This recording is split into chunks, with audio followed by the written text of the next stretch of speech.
religiously believe that all the answers will be given to you when you die, and some people like me believe there are no answers, and there are a surprisingly large number of people who claim to have answers.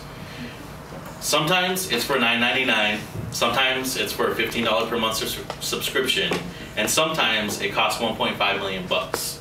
And those last people are called Scientologists.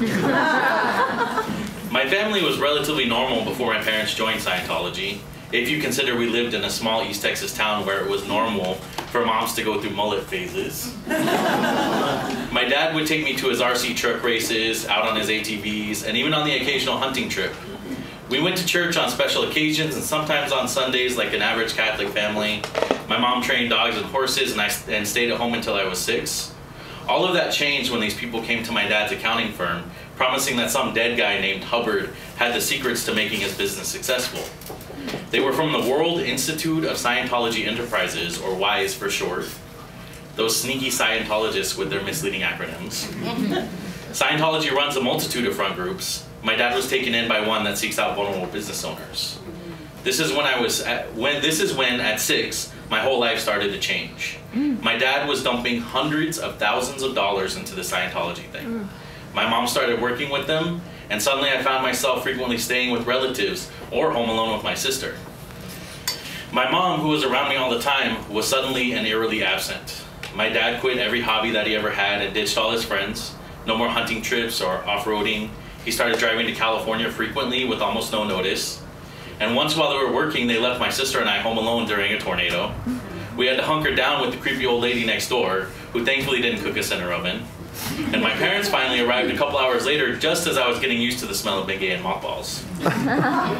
When my extended family started expressing concern over my parents' Scientology-related activities, my parents promptly cut them out of our lives. No more joint birthdays or holidays, no more babysitting, or even just plain old visiting. Over the course of 3 years, my dad sold the house while underwater, declared bankruptcy, and moved us to California. By the end of elementary school, I was fully indoctrinated. Most families sit around the fireplace and tell stories of their ancestry, and my dad told us stories of aliens and space prisons while teaching us that mental health professionals caused the Holocaust, smoking cures cancer, and the gays are AIDS-infested child molesters. That last bit became especially problematic for me because by age 12 I realized I was gay, and yet I wasn't a child molester, nor did I have AIDS. Still, I was so afraid of the fact that seeing boners gave me a boner, I didn't know what to do with myself. I figured maybe as long as I didn't act on it, Scientology could cure me before anyone found out, anyone being my dad. My dad hates gay people and anyone that isn't English-speaking and white. I was terrified of what he might do to me if he found out.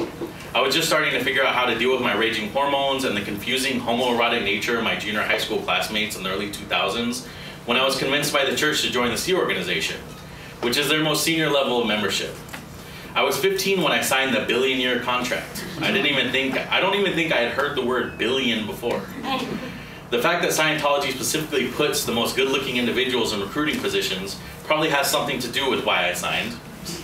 I figured I might get to see the sexy dudes holding that contract naked in the shower one day. For fuck's sake, I was a 15-year-old boy, what else could I be thinking about? Scientology kids are raised to look at Sea Org members like the Power Rangers of Scientology. Why wouldn't I want to be a part of something like that?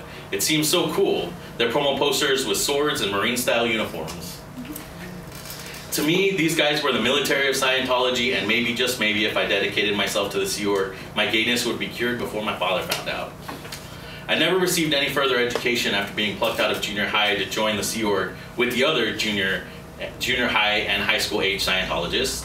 And the church provided us only with a bed, 2 uniform shirts, 2 ties, 2 pants, and you can imagine all the things that you need that aren't on that list. And we were expected to purchase all of it on a $30 weekly allowance. Because no one possibly could, theft was rampant to the point that someone even stole my entire CD collection. We did get 3 meals if we were on time for meal service, but frequently I only got to eat once a day. God, I was in shape though. The Sea Org did wonders for my boyish figure.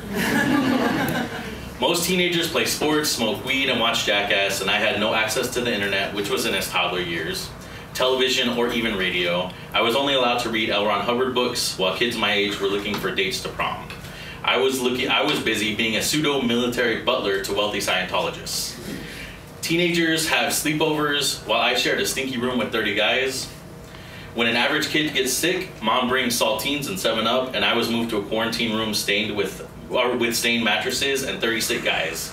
And can you imagine the filth in the restroom being shared by 30 guys with a stomach virus? It's rhetorical, don't.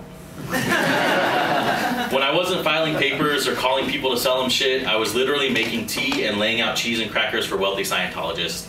Had I stayed in school, I might have seen the football team naked in the locker room. The only guys getting naked in the Sea Org group showers were the old ones. Thanks, Xenu. I was shipped from the LA Sea Org to the Florida Sea Org for training when I was 17. And by then, I realized that this gay thing wasn't just going to go away. I developed a months-long relationship with another male staffer. We used to sneak into bed with each other while everyone was sleeping. But one time, one of our roomies woke up to pee, and that was the end of that. He read us out to management, and then to the rest of the fucking world, because like any good church community, Scientologists love gossip. Had I been involved with a girl, all we would have had to do was get married. But because I was a boy who liked another boy, I was thrown out of the Sea Org, and I found myself at the mercy of my folks not 2 days after my 18th birthday. My dad told me if I couldn't become straight, I should probably just kill myself. And I admit that the idea seemed appealing at the time, and I sat on his bed with his revolver in my hand for at least a couple hours. The idea of leaving them guilt-ridden with my death on their hands for the rest of their lives was so appealing to me.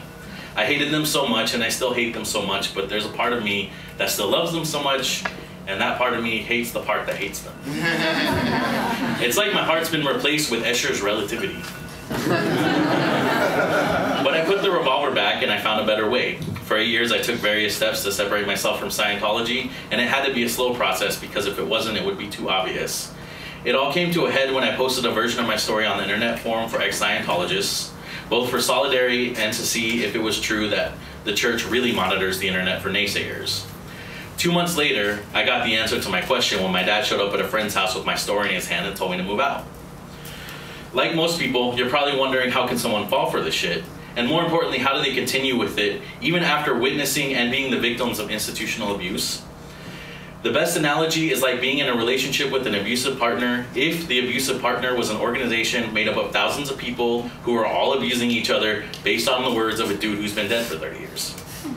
First, you pay for a small course, which has basic notions in it, like brush your teeth, eat vegetables, and gay people molest children.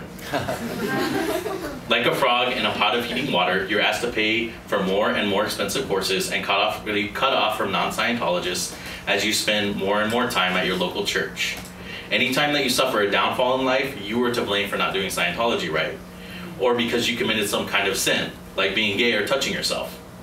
You relieve yourself of those sins in confessionals, which the church keeps on hand to blackmail you from speaking out. Anytime that you receive a windfall, Scientology takes all the credit. Above all, Scientology appeals to ego, which is probably why it attracts so many Hollywood types. Hubbard's biggest selling point was that each of us was a god in our own right. That's right, we are all gods. Every one of us are all-powerful beings and all-knowing. We just need to hand over our life savings or our literal lives to Scientology so we can achieve our true potential. I still miss my family a lot. I found out that my sister had a baby a couple weeks ago. My first thought was for the child, who will inevitably be subjected to Scientology and may one day become a child slave like I did. My second thought was about how I might never get to see my nephew. And the reason I can't have contact with Scientologists is because people who leave are considered suppressive people. If Scientology had a devil, we are collectively it. This is because ex-members pose the greatest threat to the church's bottom line by showing current members how much better life is when you're not spending your life savings on Scientology twice a month. My story isn't quite over yet, but it is headed for a happy ending. Life on this side of Scientology hasn't been perfect for me, but it's way better than before. I have a good job, I live on my own, I'm completely self-sufficient, I have a good group of friends who helped me understand what unconditional love really is. I'm still searching for my better half, which is a far cry from believing that being gay is a personal defect. And when you've had to sacrifice as much as I have for my personal well-being, you learn to take the good with the bad. I might have lost my family, but no one's stolen a CD from me in years.